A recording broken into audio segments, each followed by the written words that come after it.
आज बनवूया कवटाचा सांबारा म्हणजे अंडा करी. वाफळत्या भातासोबत अंडा करी वाह!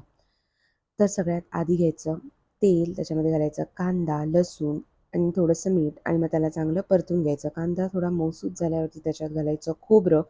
खोबरं चांगलं लालसर झालं की ते काढायचं आणि त्याच्यामध्ये घालायचं. त्याच कढईत घ्यायचं तेल, त्यामध्ये घालायचं खडे मसाले, कोथिंबीर, मिरची, आलं आणि मग वरून हे मग घ्यायची एक कढई, त्याच्यामध्ये घालायचं तेल, कांदा, त्याच्यामध्ये घालायचं थोडंसं मीठ आणि कांदा चांगला मऊसूत झाल्यावरती त्याच्यामध्ये घालायचं टॅमॅटो परतवायचा आणि मग घालायचं हळद, मालवणी मसाला, थोडंसं पाणी.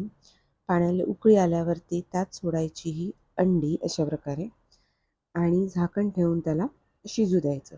मग आपण भाजलेलं खोबऱ्याचं वाटण वाटून घ्यायचं.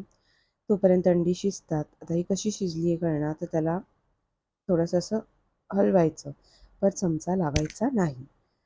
मग त्यानंतर घालायचं वाटण आणि वाटण साईडने असं मिक्स करण्यासाठी चमचा साईडने फिरवायचं आणि त्याला 5-10 मिनटं उकळू द्यायचं. हे हे झाली मालवणी अंडा करी तयार.